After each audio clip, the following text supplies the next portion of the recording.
So my name is Dana Hanson. I'm the Director of Franchise Development for College Hunks, Hauling, Junk, and Moving. And I'm super excited to be able to talk to Todd Smith today. Todd is actually one of our franchise owners. We call them franchise partners because we do look at this as a partnership. And I haven't talked to Todd in a little while, but it was cool because, it wasn't too long ago that Todd was going through our discovery process, trying to figure out if this is the right option for him. Todd, would you mind introducing yourself? Maybe, where you're located, a little bit about your background prior to College Hunks? Sure. Well, thank you, Dana, for the chance to talk to some prospective franchisees. But my name is Todd Smith. I'm actually, my wife and I, Ann, are the owners. I would be reluctant to not share her role as well because we're both sort of in this every day together. We opened our Asheville, North Carolina location just over 2 years ago. It was July of 2020. So just hit that 2-year mark a couple weeks ago. My background was exclusively in the corporate world. I joined a Fortune 100 company directly out of college and spent a 25-year career in sales and then marketing for most of the career, kind of all over the world. And then Ann's background was much more in career development and human resources, which I think paired together serves us pretty well. Oh, that's awesome, man. And we're so blessed to have you as part of our franchise family. I am curious, as you were going through our process, I'm sure you were considering a bunch of different franchises for yourself. Like what was, what were the determining factors for you? I mean, why did you choose College Hunks? Because there are options out there. Like what was it that kind of stuck out to you? Well, I should step back so I can say we actually did something extremely either brave or stupid, and we moved across country to start this business. So we actually moved to Asheville in June of 2020 and started the business in July. So, but prior to that, obviously there were a lot of things that we were considering doing. Among those, going back into the corporate world. And really just, the first decision was, hey, own my own business versus join someone else's business. And that was a result of kind of making a long list of the things I wanted to do and the things I didn't want to do anymore. And the list was much longer on the side of I didn't want to do anymore. So we're looking for a new experience, and we're working with a coach at the time. And to your point, evaluating a lot of different businesses, and had the gift of time in the early days of the pandemic to really dive in and go deep. And the things that we loved about College Hunks, I guess first and foremost is the brand itself. I'm a career marketer by trade, so just knowing that a brand could stand out like College Hunks did, and the core values that underpin the brand, and they're really walked, not just talked.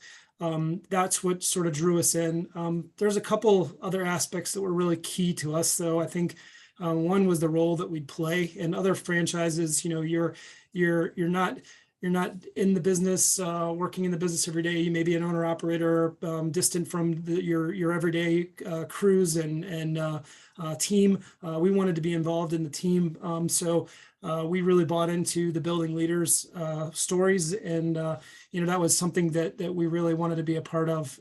My wife also is a huge advocate of working with nonprofits and charitable partners, and the junk removal side of the business and the move side as well gives us some opportunities to really engage in the community.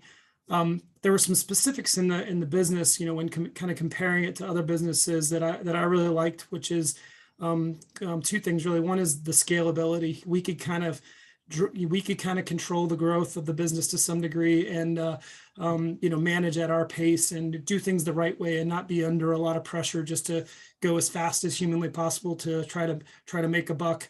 That's worked out pretty well for us. But the other thing is, drew me to it beginning was that the P&L works for the smaller operations just like it works for the larger operations. You're not pushed up against a big fixed cost cliff that you've got to overcome before you can start making a profit. So those were the things that really stood out, and those being very different from a lot of different industries that we were looking at. To be clear, we knew nothing about moving or junk removal. We've learned all that in 2 years, but even that's worked out pretty well, and Asheville's a crazy market for it. No, that's awesome that you share that. I mean, what's interesting is we have so many franchise owners that don't have a background in this industry, but What's funny is for me is, I talked to them like 6 months after they open, and they sound like they've been, like doing this their whole life. So it's pretty, it's pretty fun to see, that there's not a steep learning curve. It seems like it happens, pretty fast, kind of that immersion. Say that. I would say the learning curve is pretty steep, but you do learn it quick. I think, again, if you are focused on doing things the right way and, serving the clients and serving your team, my wife does all of our interviewing, and she tells the people all the time that we hire people to do customer service, and we just happen to provide moving and junk removal, and that in itself is kind of stand out in the industry. No, that's a really good, that's an excellent point. Thank you for sharing that. Your coach is, so every day at 11:11, Brand Central, we all get together for a huddle for about 15 minutes, and we kind of share good news and praise from the field, and praise for team members and a different core value every day. And it seems like almost every week your coach is giving you guys a shout out and giving you guys, some public praise. You're obviously doing things the right way. It sounds like there's a major milestone that you guys are about to hit. Do you mind sharing that? Well, we're trying. We have a budget of $2 million this year, and we're tracking pretty far ahead of it at the moment. In fact, I think on a rolling basis, we'll hit it sometime, September, October. Wow. So yeah, I mean, but Greg's enthusiasm is definitely. I wish I had that in a bottle. He's great, and he sings our praises. But I mean, and we again, we've tried to do things the right way. We've tried not to take on anything that we didn't feel like we could do well. We still don't do things like out of state moving. We still don't work on Sundays. So there's other growth levers out there to pull. We still need more trucks and could grow faster. But again, trying to do things the right way and make sure that the business on the books is taken care of first and foremost, and then focus on that repeat and referral and brand reputation. No, that's huge. There's nothing wrong with taking a systematic approach to it. If you go, sometimes I think if you go too fast, you can make mistakes that could hurt you down the road. So I think, from everything that I hear from Greg, you guys are definitely doing things the right way. I heard that recently you had a chance to take a 1 week's vacation. Did you go anywhere fun?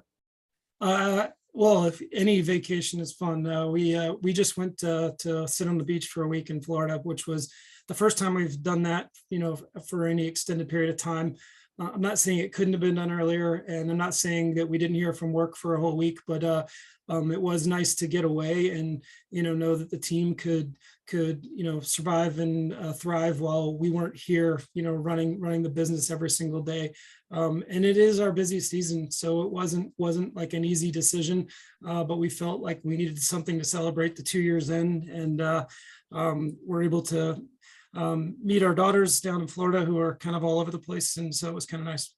That's really cool. So how do you do it? Do you have like an operations manager that was kind of running point, when you were out? What did that look like?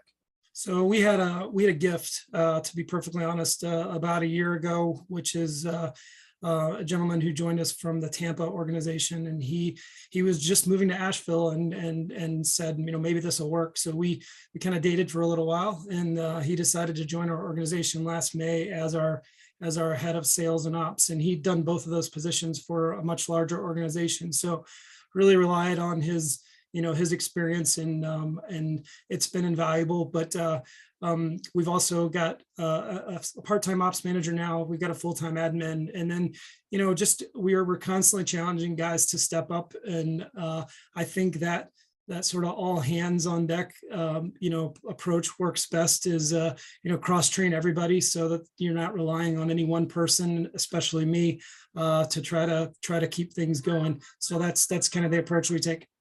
Sounds like a great building leader story, which obviously is one of our core values. And it's I think sometimes it's hard to give others the opportunity to step up in a leadership role, because what you bring to the table, and it's hard sometimes to let go of some of those things. But when you do, I think you can be pleasantly surprised. And it sounds like that was definitely the case for you guys. And sometimes you get forced into it and you're surprised by it as well. I mean, I had my last day on a truck was last June 8th. I can remember the day because I had shoulder surgery the next day, which was planned for a long time. But from that moment on, I've been on jobs and job site visits and things like that, but I've never been responsible for running a crew since that day. And again, it was kind of a forced timeline, but I look back and think, I probably could have done it even sooner than that had I just given up. Now, that said, I wouldn't trade the time having spent on the trucks and with the crews for anything in the world, just because of what it gave us in terms of an understanding and how to do it right. And some of those early relationships with clients were eventful and true learning experience. No, that's a great point. And I think other owners have kind of shared that same thing, where they're like, probably could have delegated, probably could have done some other things, earlier that, but it's hard, when you kind of know what you bring to the table, and it's a learning process. This is all new, so it definitely makes sense. I'd be remiss if I didn't ask, what is your proudest College Hunks moment at this point? Anything kind of stand out that was kind of a unexpected, really cool event? I mean, I've got one in particular, but I'll just say that, all of them have revolved around our hunks. I mean, it's not just words when we tell them, that nothing happens but through them. But, we've been to a hunk wedding. We've sent multiple hunks to other hunks organizations proudly. Those are always fun experiences. We have one now who left us, who's now an ops manager at another location. So all of those are great moments. But I think my proudest is we had someone, a hunk who had been with us a little over a year, leave us back in January, and has recently rejoined us as an assistant operations manager. So, went for the grass is greener, and realized what he missed, and came back and is now again a thriving member of the team. So that makes us pretty proud when not only when good things happen to them when they leave, but hey, willing to come back and dive back in. No, that means a lot. And it sounds like that was also the case with the gentleman that helped you while you were on vacation. Like he was looking for another opportunity with College Hunks, and he could have gone anywhere, but he chose to stay with the brand. That actually speaks volumes to kind of our, I think, would you say, our core values? Or why do you think that they would want to come back? Well, I mean, before he came here, he had almost 10 years experience with College Hunks. So he definitely knew the brand. So I think, any apprehension was about us and what are we going to be like and how are we going to do it the way that he'd seen it done. So I take it as a huge compliment that, he joined us, as human beings and as leaders, and, thinks that we have something to give him after his years of experience. And it's pretty humbling at times, but always good when we feel like we're doing something right, especially from a culture standpoint, to have people stick. I mean, we've got hunks, we've got one tomorrow actually who's celebrating 2 years with us. So he started in week 3 of our business. Wow. And is still here. We've got, I think, another 8 or 10 that are right around the 1 year mark or have exceeded the 1 year mark. We've had guys, my move coordinator, my estimator came from wingman off the trucks and is now a full-time, salaried estimator. Our admin's been with us a little bit over a year. She started as a 2-day-a-week employee and now is here every day. So all that is, I think, giving the right amount of responsibility, delegating, and trying to maintain a positive culture. We tell them that the work's hard enough, so let's not make it any harder than it needs to be. And it sounds like you're probably really good at creating a fun, enthusiastic team environment, which is something that the young people tend to gravitate to. It's something that we honestly have to continue to remind ourselves of, because it can get a little grindy at times. And, you do forget also that, turnover is the nature of the beast, and, who remembers what and who's done what. So it's kind of a constant rejuvenation of the culture, and you rely on the ones who've been here a while to remind you when things have gotten stale and to get it sorted again. But so far so good with that. No, that's awesome, Todd. Congratulations and continued success. 2 million in 2 years. That's really amazing, and the fact that you're able to retain hunks and help develop them and help them grow as human beings, huge. Thank you so much for the time today. I really appreciate the conversation. Yeah, appreciate the interest. Thanks, Dana. Take care. Thank you.